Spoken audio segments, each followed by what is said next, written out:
What happened to Caylee Marie Anthony? I know for myself and a lot of people out there, we still don't know what happened to her. I know I've been obsessed with true crime stories since my early adulthood, and this case really stuck out to me. I remember I saw it online, and then I researched it and kind of learned more about it, and I wanted to talk to you today about that. Kind of go over, timeline of events. But first, I need to talk to you about Caylee's mother, Caylee Anthony. I'm sure we all recognize that name. So let me start out with her. Just a little bit of background on her. She was born March 19th, 1986. Her parents are George and Cindy Anthony, and she was born in Warren, Ohio, and she has a brother named Lee. They say when growing up, she was a very sweet girl. She was very popular, had a lot of friends. So, like a typical child, I guess you can say. Her parents, they've done, numerous interviews since then, during that time frame. And they said she lies. And the first big lie was, well, I don't know if it's the first big lie, but this is the first big lie that we've heard of. Was she was around the time she was supposed to graduate high school. Now, being a mom myself, it's so exciting. You're so proud of your kids. And her mom, Cindy, wanted to throw her a graduation party, but she needed to know when she was graduating. So she would ask Caylee, when are you graduating? And Caylee would say, well, I don't know yet. We don't know. Well, some time passes, and Cindy said, well, I really need to know. She calls the school, and the school informs her that Caylee is not graduating high school. She is short credits. Very devastating, obviously. I would be like, what? So that was one lie. The next lie, I think, was an even bigger lie. First, she gets a job at Universal Studios. She's very excited. She, was after high school. She would come home and tell her parents all about her day, how excited she was. They were very happy for her and proud of her. Then around 19, she is 19 years old. Her parents noticed her getting like a little gut on her. Now, Caylee is like a petite girl. So, it was apparent to them that she was putting on weight. They even asked her, Caylee, are you pregnant? She said, no, I'm just fat. I eat too much, whatever, So, 7 months pass, and she finally admits to her parents that she is indeed pregnant. Now, her brother Lee, he lived at home at the time. Caylee was pregnant, and he didn't even know she was pregnant, and they were supposedly close growing up. And when he did not find out she was pregnant until 2 days before she was delivered, and that was the reason why he said he was not going to the hospital when she gave birth, and he didn't go, which is sad, if they're close siblings and everything. So, in any case, the identity of her father at that time was not known. Caylee would tell her boyfriend at the time, Jesse, that he was the father, but then she would tell her mom, oh, it was an ex-boyfriend, but he died in a car accident. So, in any case, on August 9th, 2005, Caylee Marie Anthony was born. She was born in Orlando, Florida, and she lived with her grandparents, Cindy, George, and then her mom. So she had a lot of love. They just adored this beautiful little girl. It was a good time for the grandparents. And then January of 2006, her boyfriend Jesse, he proposed to Caylee, and so they got engaged. And so here's Caylee. She has this beautiful life, good job at Universal, a new baby, and just engaged. What more could she want? So May of that same year, May 2006, her boyfriend calls off the engagement, and he says, I'm tired of the lies, I'm tired of the drama. So they end up breaking up. Caylee was never alone for too long. She's always had a boyfriend in her life. That's fine. Some people are like that. And then she meets Tony. Tony is a DJ at these clubs. Caylee loves going out to clubs and partying and everything. She thought, oh, he would be a perfect boyfriend. So then they started dating. So of course, wherever Tony DJ'd, she would go along with him, party and everything, getting her groove on and things. So of course she would bring Caylee over to his house to hang out, and they had fun times there. Throughout this time, she's still working at Universal. That's what she's telling everybody. Then of June 9th of 2000, I believe it was 2008, Casey moves in with an ex-boyfriend of hers and another friend. She takes Caylee with her, and then of course the grandparents, they're concerned. They adore her, and they're concerned about her. So her mother Cindy would call Casey up wanting to speak to Kayla and arrange like when she can pick her up, when she can spend time with her. Cindy always had an excuse. Oh, she's sleeping. Oh, she's not here. Things like that. So time goes on, and then on July 15th of 2008, George gets a call that the family car, now this is a car that Casey's been using to go to work, to take Caylee to doctors and, take her around. So George got a call that the car was impounded. He thought, wow, that's strange. What is going on? So he goes over to the car lot and he opens up the trunk, and the smell is so potent. It just, when you a bad smell, it takes you back. He said the smell was so just gross. He takes the car, he pays to get the car out of impound, takes it home, and he calls his wife Cindy and said, come here and smell this trunk. What do you think? She opens it, and she too was like, oh, that's terrible. Let's get this cleaned up. She takes some Febreze, she sprays the car down, and they, because the car is not only driven by her daughter, but their granddaughter is in the car. So of course they don't want the car to stink. That day she calls 911 to report the car has been stolen, but it gets returned because they're getting concerned about where is Caylee. We haven't seen her a while. What's going on? So Cindy said, I had enough. I'm going over to where Caylee and Casey have been staying. She goes over to the I believe it was apartment they were staying at, and she confronts Casey. She's like, where is my granddaughter? Casey is not upset about her daughter. She's upset that her mom is asking her. Her mom is like, you're coming home with me.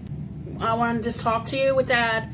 So they ended up going back over to the Anthony home, and Lee is there at the time, I believe, and they're questioning her. They're like, where is Caylee?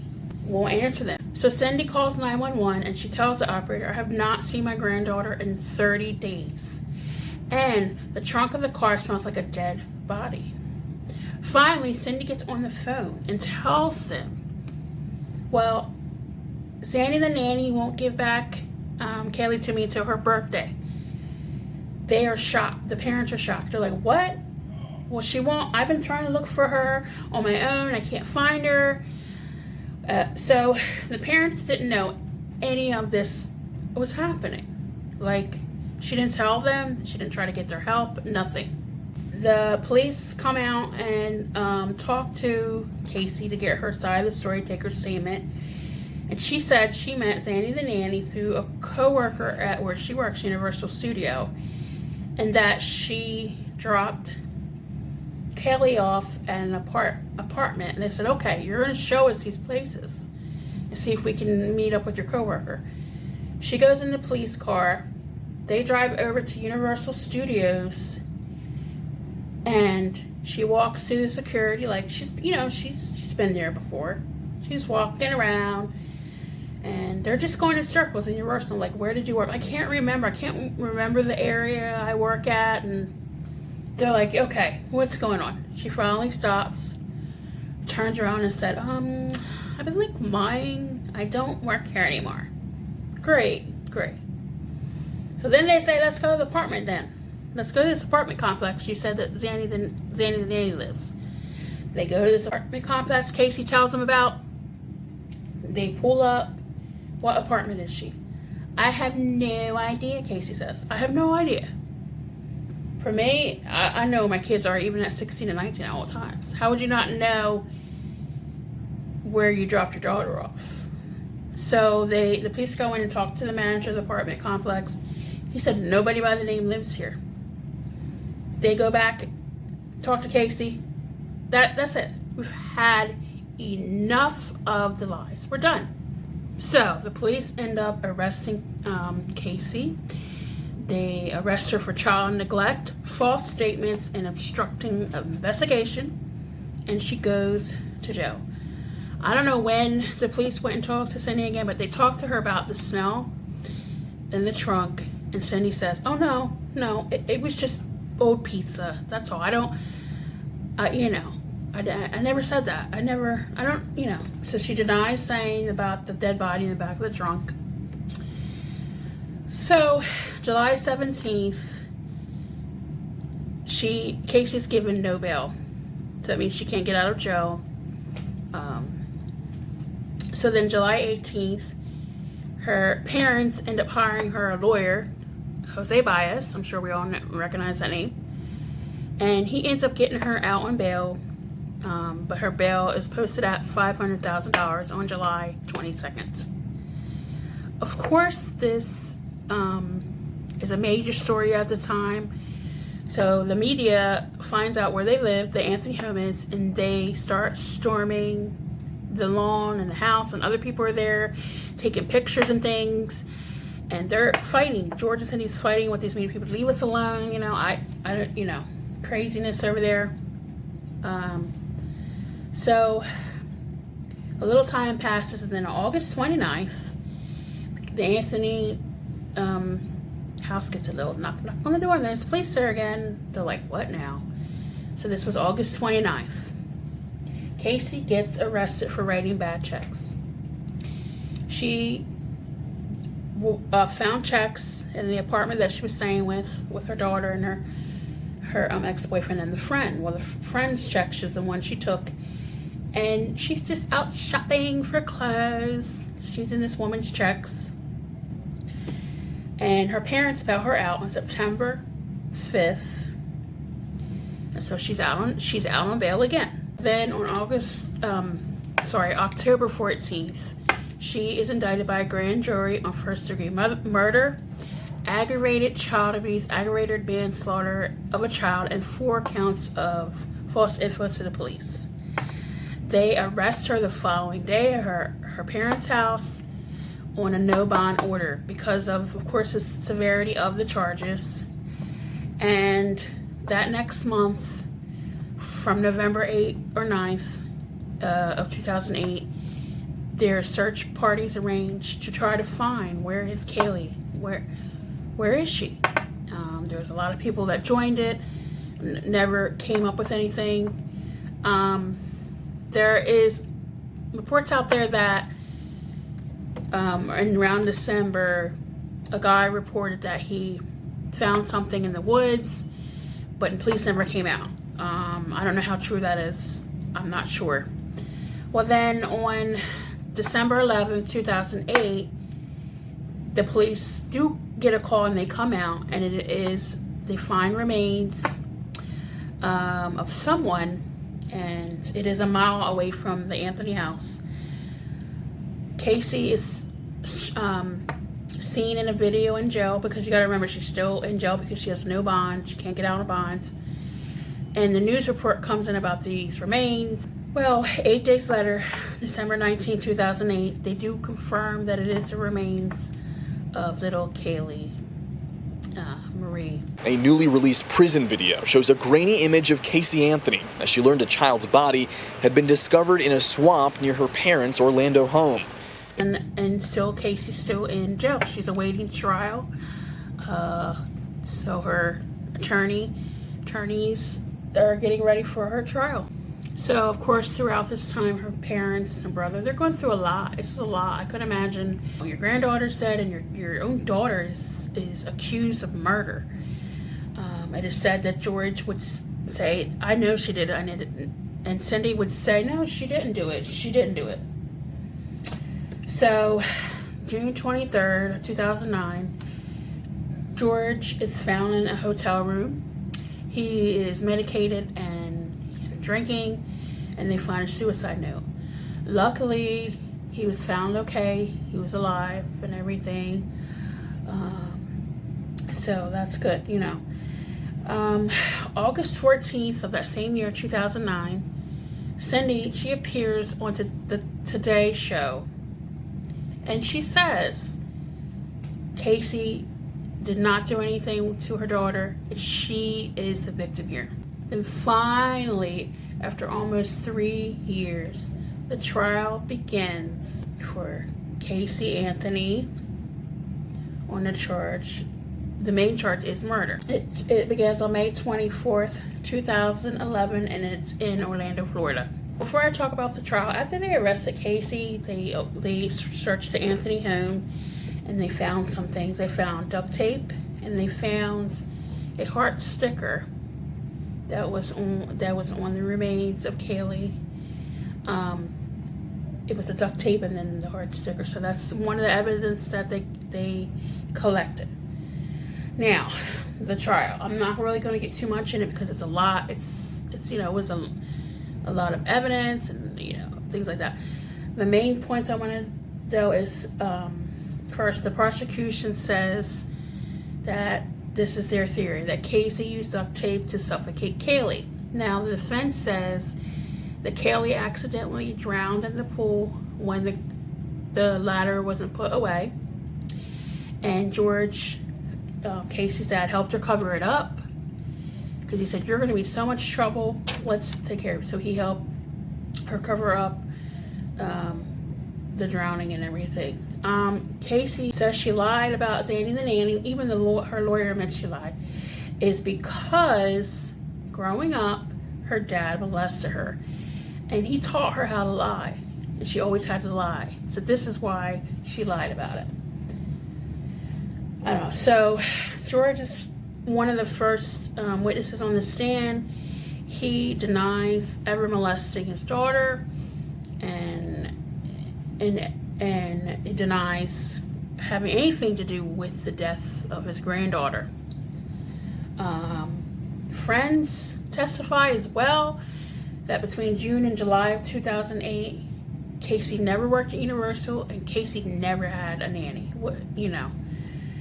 So, of course, the trial goes on, and they also pull in the witness from the impound place where the car was, and he testifies that he said that the guy that worked there, that the trunk smelled like a dead body. I know I was at home when they said they had a verdict. I remember standing at the TV and waiting. It was on July 5th, 2011. It was after 10 hours of deliberation. I'm waiting. I'm like, okay. She is found not guilty, y'all. Not guilty. I'll tell you about my feelings after I'm done, what I think. So then 2 days later, the judge sentenced Casey to 1 year in jail and $1,000 fine because she was not guilty of the murder charges, but she got guilty of the 4 misdemeanor charges of false info and things like that. She is credited for served time. So then she gets released on July 17th, 2011. It is said that she goes and lives with her lawyer, and she goes into hiding. She says that she started taking photography and started taking pictures, and that's how she earned her money. You know, I don't know. It's just all, you know, speculation. End of July 2017, Casey does this interview. I believe it's one of her first interview or her only interview. I don't know. But she tells the person interviewing her she doesn't know what happened to Caylee. She had nothing to do with the death of Caylee. When she woke up, she was gone. So, the most recent thing that happened to Casey, which is this year, there is a video of her. She called 911 because someone went through water at her, or whatever it is. I don't know. I don't exactly know what happened. But in any case, it's sad because, again, I don't think we're ever going to know what happened to Caylee. I believe Caylee did kill her child and covered it up. I don't know exactly what happened, why, but we'll never know. I don't think we'll never know. And it's really sad because little Caylee did not get to live her life. She was 2 years old. She would have turned 3, but she did not get that chance to live. I mean, she was loved so much by her grandparents. She used to call her grandma Cece. She loved to play and swim. And now she doesn't get the chance to grow up, to graduate high school, to get married. Her grandparents don't get to witness all of that. That was just taken from her. For what? Why? We will never know. And that's what sad. It's a sad story. And what really got me on the story is just the constant lying of Caylee and just the disregard for her own child. It's sad. It's so sad. Like, what in the world? So I just wanted to come and talk to you about that today. So I hope you enjoyed me talking about Caylee Anthony, Caylee Anthony's daughter. And please subscribe. Show me some love with those thumb up. Share. And I'm going to be back again soon. I'm going to talk about the Chris Watts case. This is a newer case. And I'm going to kind of talk about that, give my feedback on that. And until next time, everybody.